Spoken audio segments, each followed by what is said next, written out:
Hey,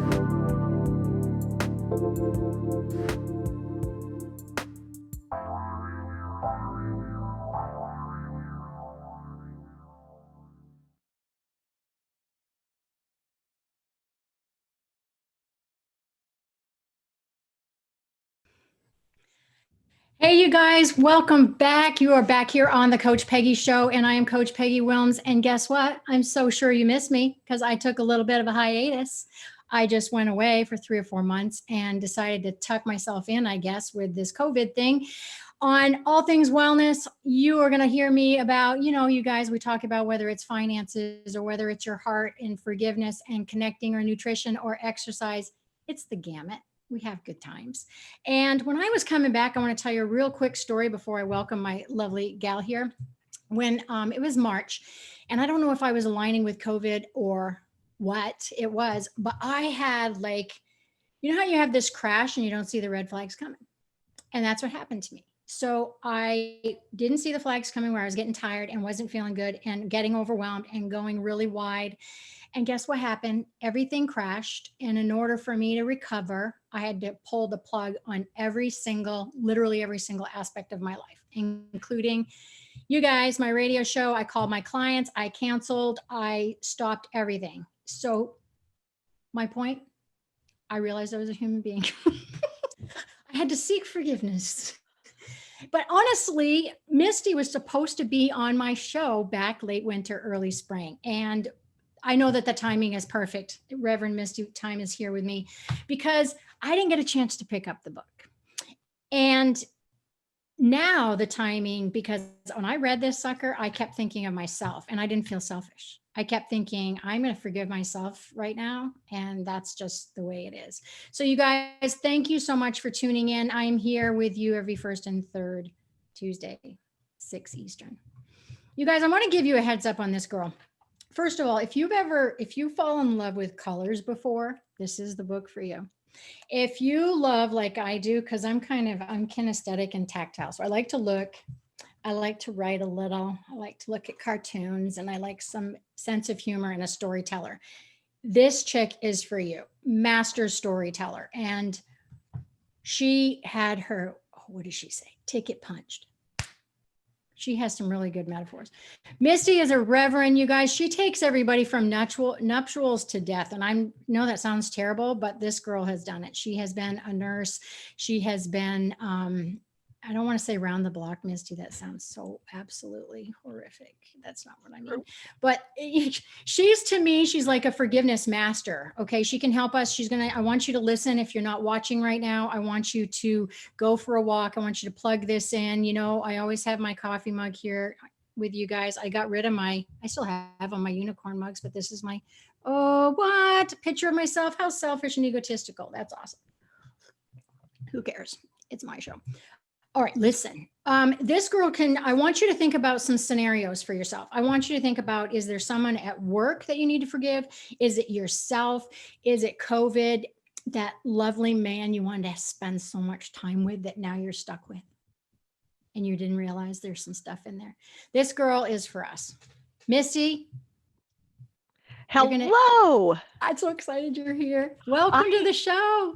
I am so excited because anybody who has a hairdo like that and pulls it off like you do, you have to be fabulous because I want to be your friend. Or blind. Yeah, or blind. Or blind. I love it so much. Honey. And I'm so excited to be here too. I really, really am. Your enthusiasm, your show. I've been tuning in a little bit here and there on your other stuff, and you really are just a lot of fun. Crazy train. That's a nice way of saying this girl's crazy and I want to hop on. So you don't look crazy. I'll be the pilot and we're going to switch because you got a little cray in there too. You've lived a lot of lifetimes in one lifetime. I have to tell you a quick story because you did something that I think I need to mimic. So I have kind of a crazy, I know she's listening. I have kind of a crazy mother and stepdad. We all have one because I'm a crazy mother. So duh. And we're going to be crazy. You're a crazy grandma right now. And I'm going to be a crazy grandma. But 2 weeks ago, I said to my mother, now if you die before I do, if you and Pops die before I do, I just need you to know that I know you're going to come back and haunt me because I'm writing a damn hilarious book about you guys. You drive me crazy. You're ridiculous. You love to hate each other, hate to love each other. And it's going to be hysterical. And I know I'm going to do that. And you did your book about obviously forgiveness and the path that you took. But man, you had some nerve. Well, Like, it's I was so proud different of you. when you thank you. Oh, that's really sweet. I really appreciate that. Um, Wow. it's one of those statements, you make plans and God laughs. This was not my Mm-hmm. plan, because I was just living with that anger and pain and unfulfilled expectations. It's what I'd lived with my whole life. I went to seminary thinking I was going to go to help others. And, like many things, you end up uncovering your own stuff, right? And during seminary, my mom, I ended up taking care of my mom at the end of her life. And she does have, and this book doesn't even scratch the surface of her life. Yes, I talk about her 6 husbands and that whole thing. And she was stunningly beautiful. She was a performer, but she always had, a martini in one hand and a man on the other, which is Right. great at a party, not necessarily as your mother. And so Right. I do talk about her in this book and also an upcoming book. But I really, if I wrote down all the things, I know you it's go, true.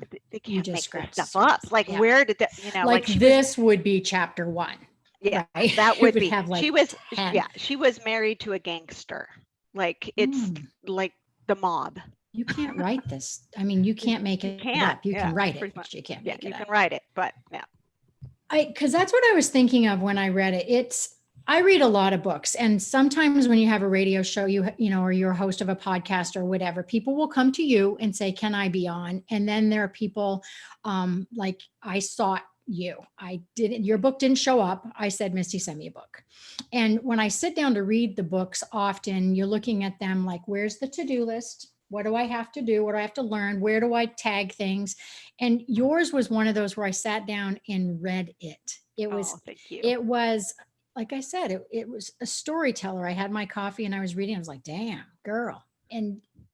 But what I love about it and what I try to do is you're teaching without people maybe necessarily knowing you're teaching because you're weaving That all that. is because that's always the best, right? Yeah. If you can learn from somebody else's story by kind of realizing, oh, I have a little bit of that. How did they get through Yeah. it? They seem okay. How did they get to okay? Mhm. How did they get to happy again? Yeah. And that whole thing. So, because I had mentioned my mom died while I was in seminary, which couldn't have been more of a supportive place, right, to be during That's during my true. last year of seminary.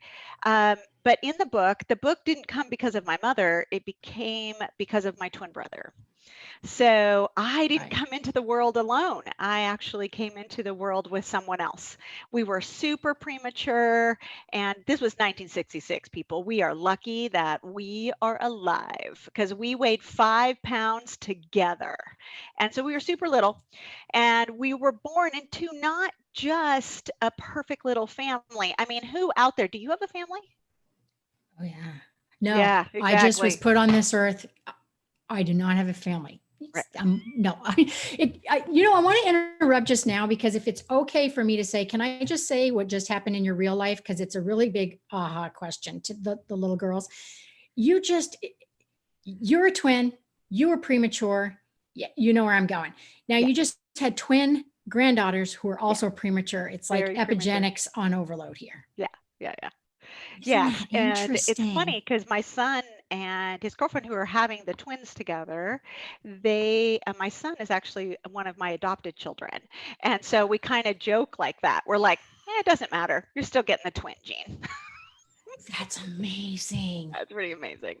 So, So you and Glenn, because Glenn's your brother, you yeah, guys, it's very interesting because you were buddies for such a long period of time and really needed to be, right? we Because it had to was kind be. of this tumultuous situation at home. And then there was a little bit of a twist, a little pivoting going on there where you Yeah. kind of, I, I just look at it almost like you were saved in a sense. Or you just made such a conscious effort without knowing it was mindless that you were just like, yo, I'm not going to be like any of these peeps and I need to do blank. Right. And so Something lots of the was times when I'm either doing speaker events or talking or teaching on this, I usually start my anything with, hey, who here has a family? oh yeah, yeah, yeah, Because yeah. when we're talking about Oh yeah, forgiveness, exactly. our Right. first teachers, our first best friends are our family. Mm. And we have this innate DNA connection, and we want our family so desperately, even if our family is messed up. That's So the piece true. about children. Children want that family. They just want the people to do better and be better. So that was the family that my brother and I were born into. So we were first of all on overload on protection, right? We were growing up in a little bit of a tumultuous kind of situation. My mom was married 6 times, like I mentioned. So there was different men in and out. My mom, she loved more than a martini, about 5 or 6 a night. So Right. there was Highly alcoholism. functioning I know, indeed. highly functioning, super hardworking woman. Right. But it's I can't have a glass of wine without going to sleep. So I don't know, but all ultimately, it made for a really difficult life. And when my Yeah. brother and I, that you mentioned, John Glenn, when we were little, he was my best friend. We were, Hmm. by the way, adorable. And my mom was a good mom in some senses and not in another. So we had the matching clothes, that kind of stuff. But you can imagine the chaos of alcoholic home. We would be hiding in the closet together because Hmm. of the chaos going on in the living room. And then, as you mentioned, over time, things changed. And what changed was in our teen years, my brother started to turn into the people we used to hide from. And Because you kind I, of attracted the same type of right, person, even though there were multiple pals involved here, right, right? exactly. So he kind of had that learned-ish or something behavior. Right. And if you talk to families that have a lot of dysfunction, I mean, as far as I know, I've never met a family that doesn't have something, Mm-mm. but big dysfunction, you get different layers, and kids act differently. They choose different things. Some choose the same path, some choose the absolute opposite path. Some children choose to kind of hide. And they have zero contact with people. They just figured, I'm just out. They're what I call the one and dones, right? And actually, AA even backs this up with some good studies about how people in alcoholic homes react. So I was the one who was going to change the world and protect everyone and make it all better and have a better life. And my brother chose the path, both DNA wise and by choice, to become the alcoholic rageaholic that we grew up with. Mm-hmm. Oh my gosh. When I was thinking of, I don't know if my mic okay? It seems like it's going in and out of my Oh, ears. I can hear Um, you. when I was thinking about how cyclical, it was really eye opening to me because I'm kind of going through some forgiveness stuff to work on in my own family, which we all are, but I don't know if we really have it labeled. It's like we're going through this where we either need to forgive or somebody's working on trying to figure out how to forgive us. We might just not know it, but it's such Right. a cyclical process. And I mean, we're such human beings that it really was eye opening to me to kind of sit in this and go, whoa, huh. I'm sitting here like I'm all self-righteous and I'm going, well, I'm going to decide if I want to forgive you. And I'm like typing this letter up. I don't know. Are you Oh, aware you hurt me no, back in please tell me you weren't 1994? typing up a letter. Please. Amen. Swear to God. I swear Jesus is my soul. Jesus, Mary, Joseph, and James. I took last And you weekend. were planning on actually sending it? No, I've Oh, sat good. on it. Oh, good. I'm All so right, damn that's proud of good. myself. I can barely I'm speak so out loud. proud. I had to call like 3 people to tell them how proud I was of myself. That's how I'm horrible I proud am. of you. No. And it was so weird because the old me would be like, okay, I'm going to take a picture of it. I'm going to call 3 people because it was so like, you've hurt me and I want to work through this forgiveness. And I'm coming from a loving place. However, I still had that kind of ego where I was like, oh, by the way, there were these 3 things that I'm also upset about that Right. I want to share with you. Well, Yeah. Peggy, I think it's really important that right there is a perfect place to interject um, the confusion around forgiveness. So Thank you. I Go know for I it, was girl. confused. I was so confused. And I had gone to seminary like forgiveness is kind of a thing, right? Right. But the problem was that when you're looking at forgiveness, it's twisted, it's turned around both in our society and in religion. Mm. And I want to know, have you ever heard you're supposed to forgive and forget? Oh yeah. Oh yeah. Yeah. And keep, oh, and I wrote, yeah, I'm not going to get ahead of myself. Something else I want to talk about in a bit. Keep going, G. Okay. Okay, go. Because ultimately, elephants and people, we don't forget. And there's good Right. reason for that. And it's actually forgiveness means that, yes, you can acknowledge what happened. It teaches you lessons. If you forget, Mm. what happens? We walk right back in it again. Well, and, Right. over and over, expecting a different outcome. That's right. Right. That's right. Doing the same thing So, over and over, ignorance. Yeah. right. And so then another big piece, and I hear this all the time from people I work with and in conferences and workshops, is that people were like, well, if I forgive them, that lets them off the hook. And I'm like, well, I don't know what hook you're talking about, but no, it doesn't. Because That was a mental note I made too. Yeah, that was helpful. That was really helpful because what was it that you said in the book? Like 68% of Americans believe that Americans have the intent or want to forgive, but like, what is it? 54% of us are like, yeah, no, there's a certain amount of like murderers, like, no. So it's this kind of, yeah, no. right, we have conditions on forgiveness. First of all, we need an apology. And we need the person to change. Otherwise, they don't deserve our forgiveness. Amen. I mean, And we are feeling really righteous. And that's exactly, by the way, where I was. And it's super important to understand that when you forgive, it's actually not letting a person out of social justice, which means, whether it's jail or that kind of stuff, like a legal thing, mhm. um, or consequences. Like just because you forgive someone doesn't mean you have to have them over dinner. You're I not new best love that. friends. I Like, love that. Oh my gosh, you guys. Okay, so all of you guys out there listening, you know that. You got to hear that. You got to hear that. Even family, because if I'm listening to you and you're the even expert on family. this, even Yeah. family, it's kind of like that agree to disagree. And I know that I'm going to have you in my life and don't have to go get a pedicure together. Right. Exactly. And what's your rule on that? Is it, I just want to hear it from your own words. It's really that if you feel like you're going to cause more angst or more frustration or more whatever, I don't want to say hatred, but what's that level where you go, yeah, no, with a 10-foot pole? You know, that 10-foot Like, pole yeah. thing So we talk about. gosh, you really did read my book. I'm Eh, so proud of you. Sister, So, yeah. So you I mean, can you're a love, reverend. I'm not going to make this up to you. You know what I mean? When I say a you reverend. really can love with the 10-foot pole, which really means love them from afar. Yeah. So ultimately, Peggy, it comes down to, I think it was Oprah, my spirit animal, who said, people show you who they are, believe them. Right. So Mm, when somebody shows you who they are, and this could be a family member, a friend, a person you work with, a perfect stranger, when that happens, believe them, right? yes. So Yes. you wanting them to change and I'm sorry is something that you want. And I get that. I so get that because it's validation for all that pain. Many times we're looking for an outside validation of our inside pain from Yeah. other humans. And by the way, totally normal. We all do Yeah. it. We Yeah. all do it. So understand that, let's talk about the drunk uncle that shows up at the family reunion, right? If the drunk uncle shows up at the family reunion, ruins it every time, you've worked on forgiving them, but then the family reunion comes around again and you're like, Yeah. Same oh, behavior. the drunk uncle's going to be there, and you get all kind of angry. Guess what?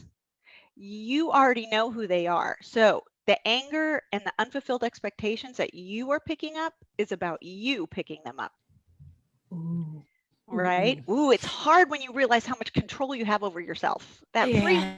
So thing, gross. So yes, gross. it's so It's so frustrating. Free disgusting. I know. will. If my cup was empty, I would, usually I start the show, every show, that whatever the content of the show is, I start with a quote.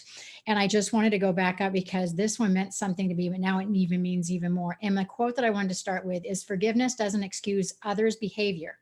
Forgiveness prevents their behavior from destroying our heart. Right. Right. But it's like, Because It's the drunk hard uncle's going though, to show up, man. I don't want him because to come. I don't want to invite him. I don't want to invite him, Misty. I know. But so say the rest of the family says, oh, he comes every year. It's what we do. We only see him once a year.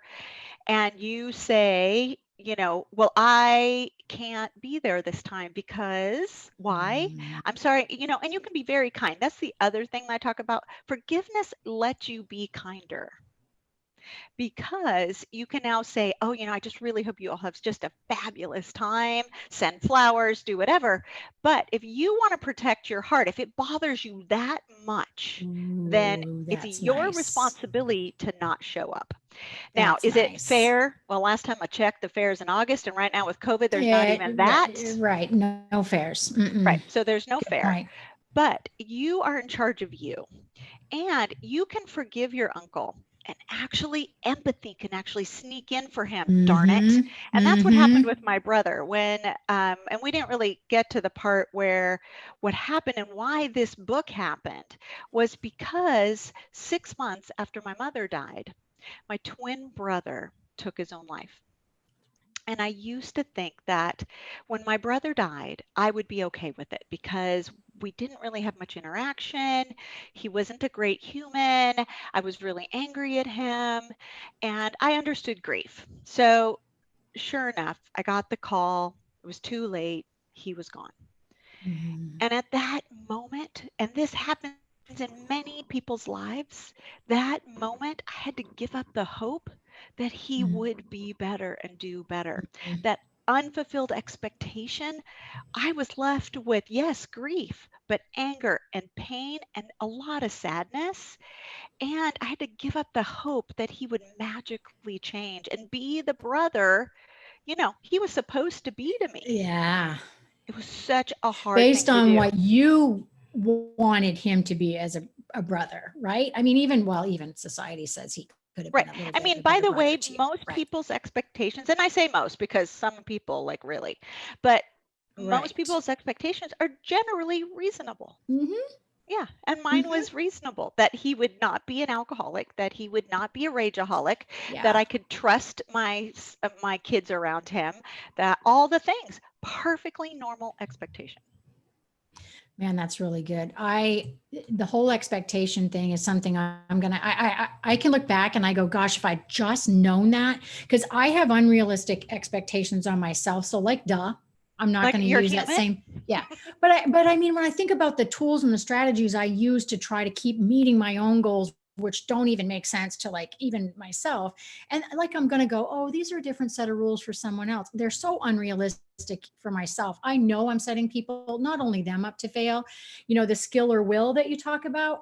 If I'd had that 20 years ago where I could go, um, what I think is right might not be right. Is this there? Do they have even a skill to meet what I think is the expectation? And do they have do they have the damn desire, to be honest? Do they Right. even have Is the this a will or good time to dig into the skill and will? we're going to come back because I'm going to ask you, let me cover one thing Okay. before we head to break. See, this is why I don't have anything directly in front of me because I freewheel. I just go off road. I'm good with it. If ever I'm like talking and I'm not on your exact algorithm, just say, yo, lady. That's good. No, I'm good. Okay. All right, you guys. So we're going to take a break. Misty's going to come back. We have all sorts of things. She has this very amazing algorithm, some steps that she's going to take us through, and many more lovely details. And then we have some fun. We're going to come back and do a lightning round question. She has no idea what I'm going to do to her. And then we're going to have Misty talk for just a bit, 15, 20 minutes. And then I'm going to go into fad or for real and some Q&As. So make sure that you guys come back. We're going to head off to commercial. Take us away, Olivia.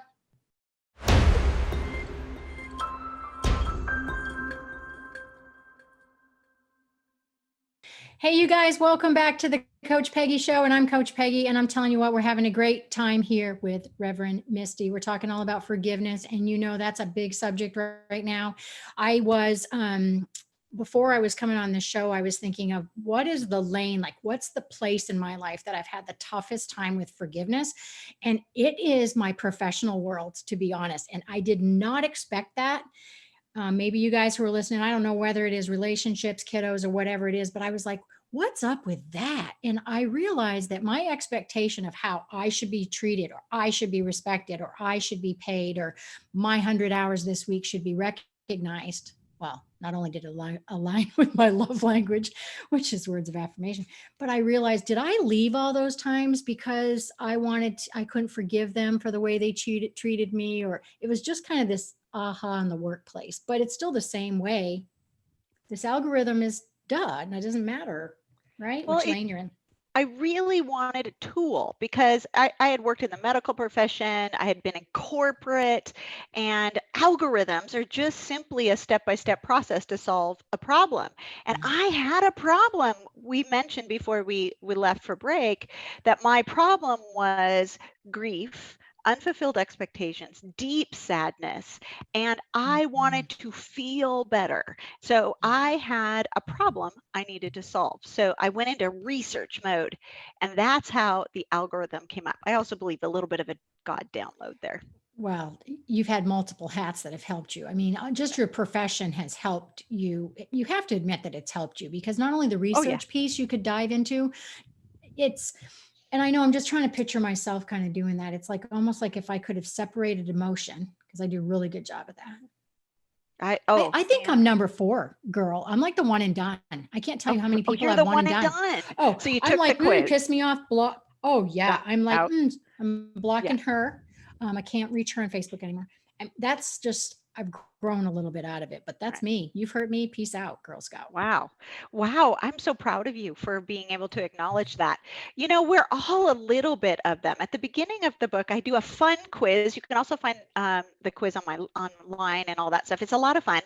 So let me just say, a one and done, I use a door as an example. So you're shut the door, you cross me once, you are out, girl or guy or whoever. And then you have the, oh my gosh, why am I blanking? I should know them all. Oh, no, I have the book in front of me. So okay. you have the one and done, you have the best one is the roll off your back forgiver. The duck, I just got the duck one, the one with the stuffer duck. and the non-forgiver. Yeah. And the stuffer. Yeah, and the why? What's going on? And the revenge person. The revenge person. Revenge is we all do it. How many times have somebody tried to call you and you look at their phone and you know it's them and you're like, yeah, no. Yeah. I'm just not going to answer. I never played that game. The roll off the back one, I kind of maybe that. I think I'm just a little in the stuffer. I probably am kind of disconnect from stuff. But I went to the one and done because I got stuck on your question with kind of the legal place, right? So it's like when somebody murders, I'm like, yeah, they did wrong, and that type of stuff. And if they did wrong to me, but I still go to the faith side because, like you said, faith is belief that you can't really see happens, right? But we still want to have faith. So I still have to believe that I want to forgive them, I guess. But all right, let's go through this. So talking to me, we were talking before break about the skill and the will, because that was eye-opening to me. And then let's go through your algorithm or however you'd like to kind of talk about these steps. I think the reason most of us humans get stuck in forgiveness, it's all about expectations. And we kind of touched on that earlier. And the fact is we all have them. And if anybody says, oh, I have no expectations for anyone, I always like kind of side eye and I'm like, hey, how's that going for you? Because it's not possible. We have expectations of everybody all day long, of ourselves, of the person taking care of us at a restaurant or a hotel or customer service. We have expectations of our partner in life. We have expectations of our family and our friends. And when they don't meet those expectations, that's when we pick up unforgiveness. So another problem with forgiveness is people think that it's supposed to happen magically, like just quick and done. News, you usually don't pick up unforgiveness, that pain, anger, sadness, unfulfilled expectations quickly. I guess if I came up and whacked you in the face, you'd be instantly angry. But those instances are really rare. It's usually something that happens over time, especially in love relationships or work relationships. I mean, how many people out there have started a job and say, this is going to be the best job ever. And then on the day that you're walking out, this was the worst job ever. I can't handle any of those people. Right. Because your expectations weren't met. Now, were your expectations too high? Maybe, but it's important to understand that you have expectations. And when somebody doesn't meet them, that's how you pick up unforgiveness. Now, what I talk about a lot is will and skill. And I bring in examples of my family. Um, my biological father, it's super common when a parent leaves. A child has an expectation, and it's naturally it's built into us. It's like in our DNA that our parent will love us and be there for us. And then as we Mhm. grow up, and if that parent is not there or they're not the parent that they should have been, like Right. my mother, we pick up unforgiveness over time. And that is because we want them to do better and be better. Very common in marriage relationships when you're on the Mhm. altar and you're saying all the vows and you truly do believe that. You really do. But the problem is, some people don't have the will or the skill to meet your expectations. And it's super important that I clarify that. So, what do I mean? Some people don't have the will, they plain old don't want to. Hey, have you Right. ever just not wanted to do something? Right? We all have, Yeah. right? Some of us don't want Yeah. to. Some Right. people start out with the will. Like example, parents. Like I know when you holding a baby, you're thinking doctor, lawyer. By teenager, you're like, oh my Lord, I just want them to be law-abiding citizens. Mhm. Right. Right. So yeah, So things change, true. right? So true. So ultimately, you start out with the will, you really want to, or the person really wants to, like the spouse, for example. Mhm. But because of their own problems, it could be a mental health issue, it could be lack of example of what that looks like in their own life. It could also be an addiction. And for my Mhm. brother, my twin brother, I know for a fact he wanted to be my brother. He wanted to be Right. close to me and all of that. I know that for a fact in my heart, but because of his addiction and mental health issues, plus the abuse he suffered as a child, he just didn't have the He just skill. wasn't set up for Right, success, for sure. For sure. right. So lots of people start out with the will, don't have the skill, and lose their will. Very common in marriages. And that's when they're like, I'm out. I want a divorce. I can't do this. Sense. I want to go do 100 other different things and all the things. Or a parent who leaves a child, unfortunately. Or very common in a work situation, like you mentioned, they start out with Yeah. the will, Yeah. Yeah. they get there, they don't have the skill to actually do the job. True. True. And then they True. lose their will and they become the worst employee ever, right? And so they need to be led to another job that is better for them, that have a skill for, and then their will stick longer.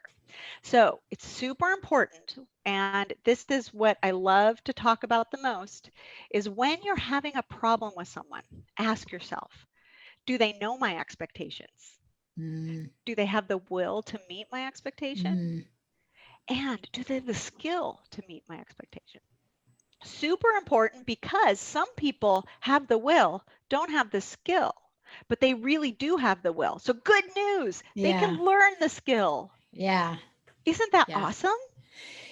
Yeah, especially it's that expectation. And sometimes I don't even know if we know our own expectation. We kind of get stuck in that Lifetime movie of, families all coming together for, both sides of the family. We're going to get together for Thanksgiving. And when everybody gets married, there's still going to be 30 of us there and we're all going to get along and everything. And it's like, that isn't even it's just unrealistic Yeah, even that can for be ourselves. unrealistic because you're Yeah, not taking into account right. everybody else's expectation. Absolutely. Right. And a lot of, we're not going to sit down and say, hey, this is our expectation meeting. I mean, it just isn't something that We anybody, don't, but we should. we should. So I mean, we should. We should of have course. expectation conversations. Oh, I like that. Yeah. I like that. When you went through the book and you determined, we missed the lightning round, so we're going to do it at the Okay. end. I know, Olivia, you're Okay. like, oh my God, I put up the lightning round, and that's so fun. We're going to do it at the end when we get ready to let her go.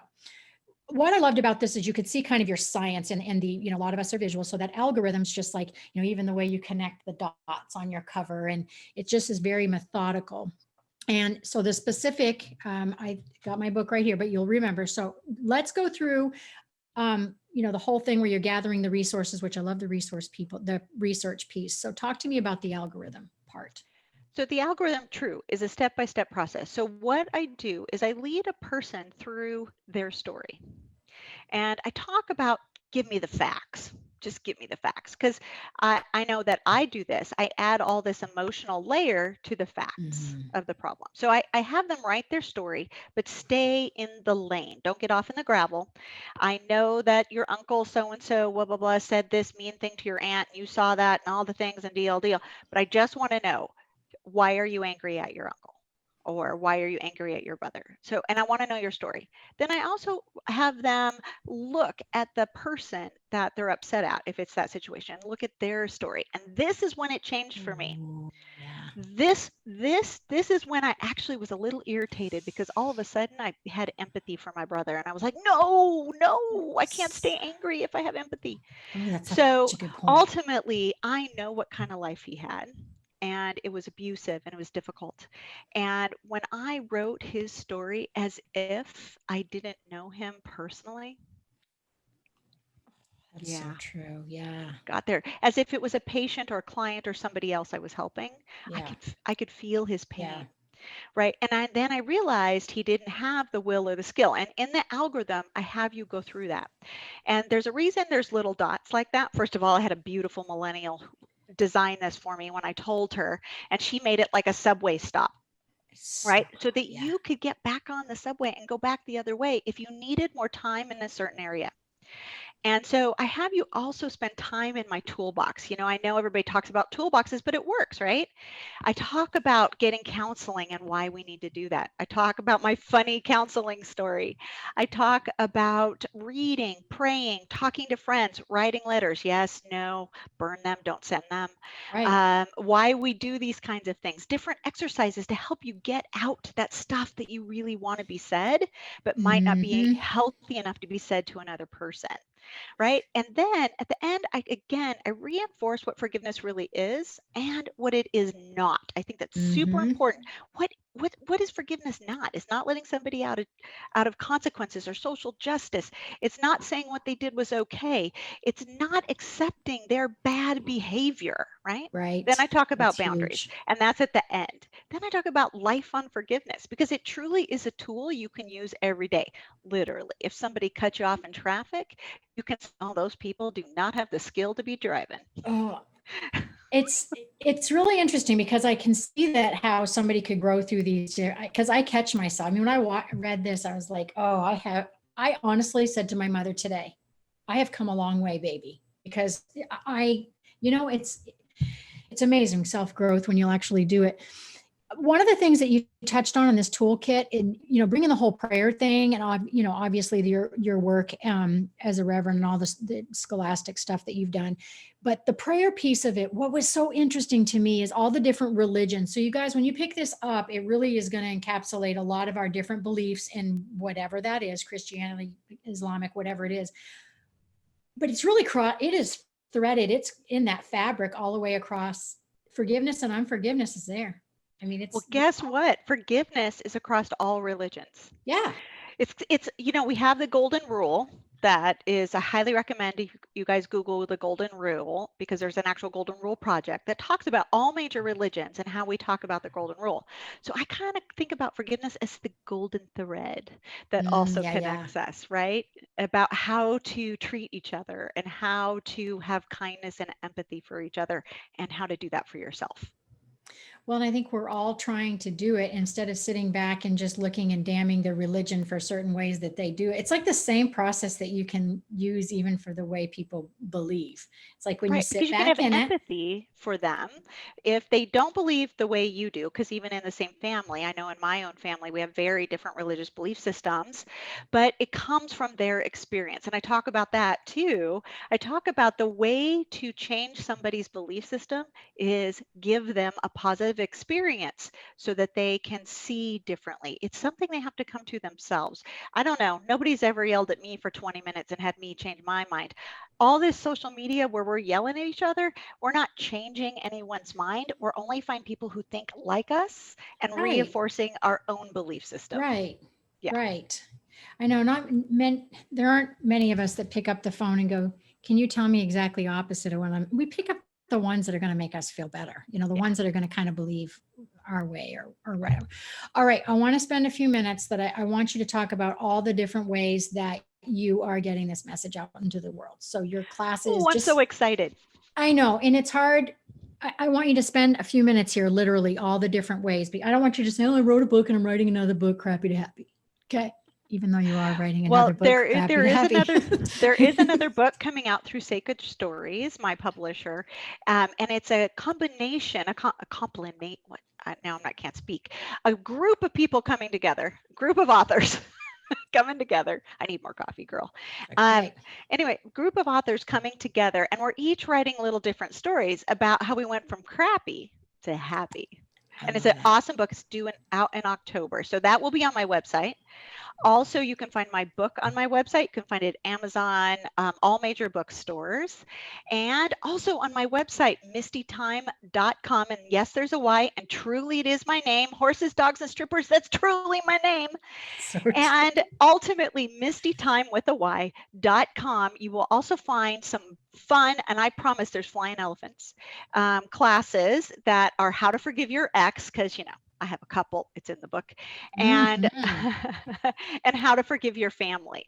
And those are the two #1 things that come at me the most from people in all walks of life, is a family member, a parent, a sibling, somebody hurt them, and an ex.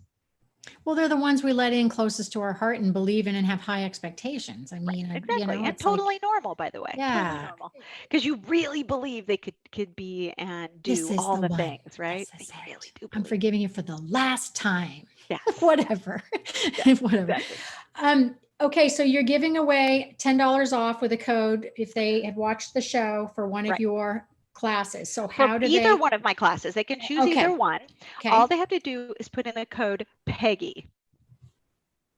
That's so nice of you. That's so good. That's awesome. Okay, so what is next for you? I want to give you a couple of lightning round questions. Why? Because we forgot it. So Olivia, you did great work. Okay. Here's some lightning round questions. Okay. I want to know what one of your guilty pleasures are. Okay, it's true. It's Netflix and dark chocolate. Let's just be real. Oh, I'll do the Netflix with you, but I'm going to bring a donut. Is that okay? Oh, I'm good with the donut too. Yeah. Okay, good. Binge watching, no problem. Okay. The next one I want to know is pop music, rock music, or rap? Pretty much everything but rap. Okay. Yeah. Yeah. Yeah. Yeah. Pretty much all of it. I love all of it. I can't, even though my mom was a professional singer, I can't even hum on tune. Well, it's because you have so many skills in other areas. Okay. Last one. What compliment do you have a hard time accepting? Wow, that is a fabulous question. I think the #1 compliment I have a hard time accepting is from my ex-husband's family. I kept his kids. Didn't keep him, but I kept the kids. And they are always thanking me for that. And I always like, stop.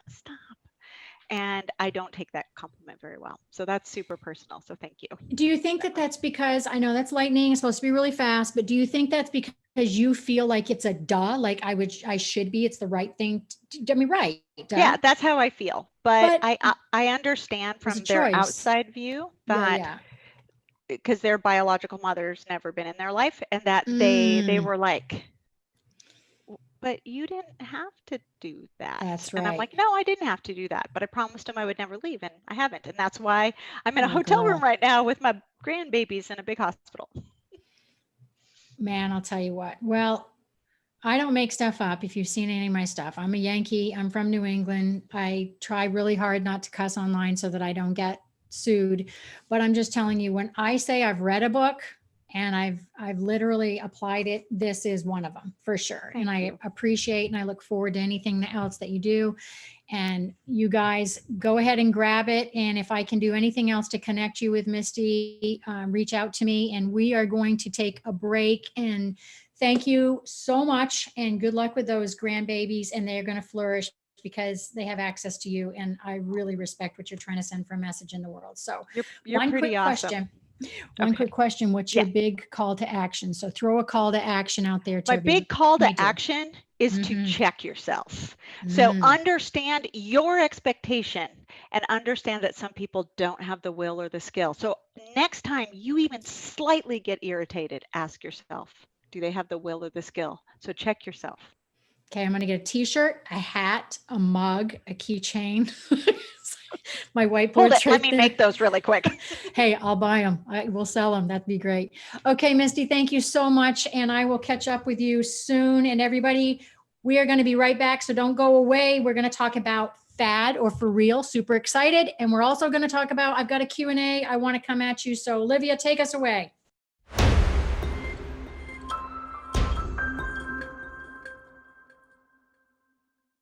Hey, you guys, welcome back.